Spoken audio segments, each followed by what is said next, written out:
Have you ever wondered how pro drummers are able to play blazing fast while you're still stuck at the same tempo? Darren was right there, frustrated and convinced he'd never play faster. Just when I thought I had it, you were like, nope, not yet. Let's back it up a little more. And I was like, oh man, I'm so close. So I'm going to show you the exact fix I gave him that more than tripled his hand speed, and how you can use it to break your own speed plateau.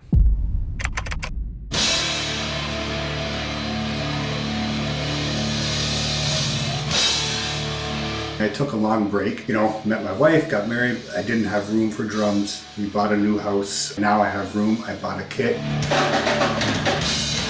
So when I started playing again, I was really struggling with tension. This is what I see with 90% of drummers who come to me. They have the passion and they have drive, but there's something fundamentally wrong and they don't know what it is. I never worked on technique my entire life. I was always like, paradiddles. I just want to be fast and pull off some cool chops and some cool grooves.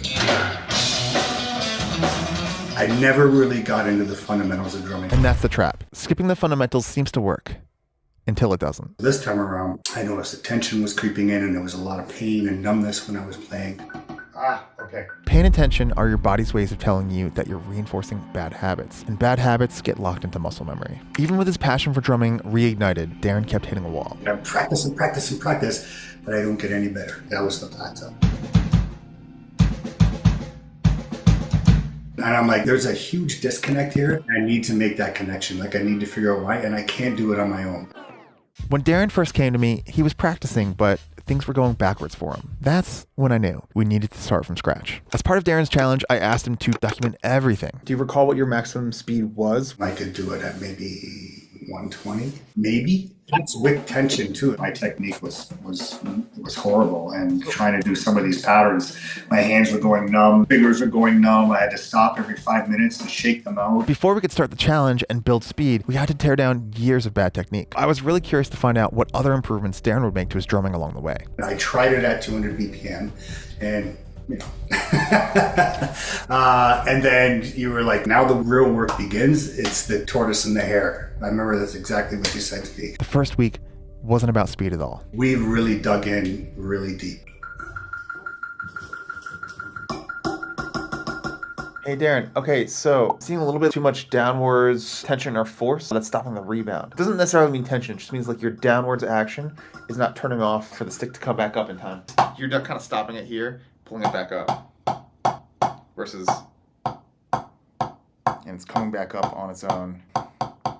I remember we started at 40 BPM, like eighth notes, like just, we backed it right up. This is where most drummers quit. They want to play fast right now, but speed without control just sounds like shit. We focused on rebound strokes, grip, and making sure every note was even. I literally showed Darren how to fix his technique at Tai Chi speed. Really, in the beginning, for the first while, it was technique focus. It was really making sure my grip was on point and really making sure that I had those rebound strokes down, fluid, the dribbling exercises. Your right hand is coming down faster than your left hand. If you can snap, like the down speed be faster with your left hand, that will help the snap up. I record every session to watch back to learn through my own mistakes. Just when I thought I had it, you were like, nope, not yet. Let's back it up a little more. And I was like, man, I'm so close. On day 21, I showed Darren something that changed everything. I noticed his left thumb was coming off the stick at higher speeds. That tiny detail was causing everything else to fall apart. We were up at like 150 and we were noticing that my thumb was coming, even if it was coming off slightly, you were like, okay, this is something we need to fix, so let's just back it up again. So we backed it back down to 60 and started back again, especially keeping my left thumb on the stick. But when I got to higher speeds, my left thumb was coming off the stick and I started to, the tension was creeping in. We had to course correct, drop back down, and rebuild. The biggest breakthrough moment was when I finally got my left-hand grip dialed in. Because that was the biggest struggle for me. Sometimes I would get a little ahead of myself and you would kind of, give me a little bit of a check and say, no, let's back it up again. Let's trust me. And I trusted the process. Dialing in that left hand a little bit, and I would go a little bit slower to do so. Like, do it a slower tempo, do it this tempo at the max, and just do that 5 minutes a day. Don't even speed it up. The magic of this process is that when you're patient enough to fix what's not working, your technique will no longer hold you back. Once I got that was the breakthrough moment. I cannot believe how much that programs your brain and your muscle memory. It's unbelievable how well that works. Once the technique clicked, everything started compounding. Definitely a rebound technique, getting that feeling, that wave feeling, that dribbling exercise, really, that sped things up a lot. Once I got that feeling, then with both hands, it was incredible. With his technique no longer holding him back, I gave Darren the green light to push his singles faster. Darren earned every tempo increase rapidly. Once I started getting that feeling, then I noticed like the tempo was started to go up really quickly. I could notice like I was going from like 150 to 160 in a matter of a day or two. And I was like, man, this is clean. Like I could bump it up to 170. And then if I did, and then I was noticing that I wasn't really tight with the metronome, I'd back it back down. It was in increments, like, 165, then to 170. Then that's how I started building it up. And here's what most people don't realize. Speed wasn't even the best part of Darren's transformation. Before, when I would play, I would do a groove, I would stop, then I would think about a chop, then I would do a chop, then I would stop.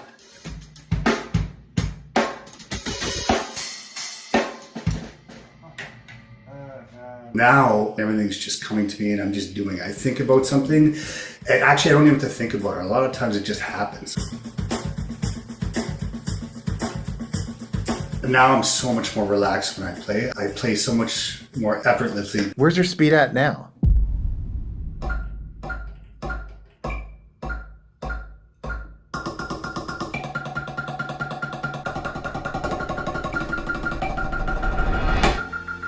From 50 to 200 beats per minute in 4 weeks. It wasn't talent, it wasn't years of grinding, it was a system of working on the right things and practicing them the right way. My overall drumming in general has improved, and I think I've been a student of yours for 3 months now, maybe a little bit longer, but in 3 months, I cannot believe how much my drumming improved. And that's just not speed, it's everything. It's the confidence I have when I sit down behind a kit.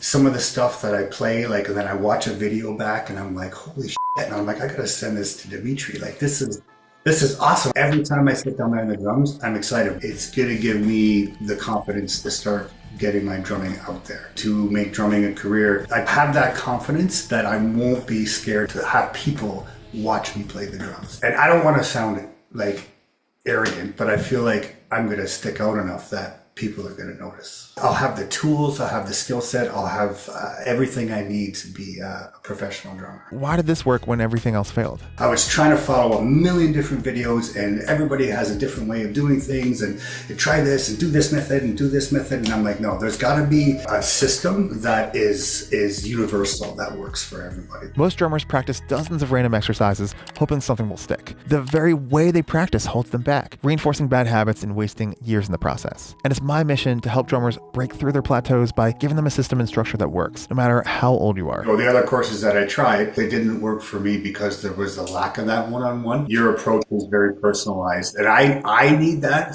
I need that accountability, right? So you give us all the keys to success, and I need someone to hold me to that, and that's what you do, and that's why the program is so successful. Darren isn't special. I've had countless student success stories just like him. He just decided to follow the system. You might even be thinking, well, Darren is absolutely ripped. Of course he has what it takes to pull off his speed. But actually, Darren's physique is kind of holding him back on the drums because he's used to using too much force and tension. All you need to do to play fast is do that and maybe some finger stuff. Playing fast actually takes very little energy, and you can trust me because I have to suck my gut in every time I film one of these videos. Whatever your drumming goals are, if you just want to improve your drumming, if you're frustrated, if you're stuck like I was, this is by far it is 100% going to get you unstuck, and beyond that, it's going to exceed your expectations. What you do for the community, the drumming community, what you're doing, I can't express how much this has changed my drumming, my attitude toward drumming, my confidence. I can't thank you enough. The best decision I made. If you want to break through your drumming barriers like Darren, you'll find a link below to join me in the Drum Hub program to finally play the way you hear in your head. I'll see you over there or in the next video. And I talk to my wife about it all the time, and of course by now she's just glazing over because I'll drums.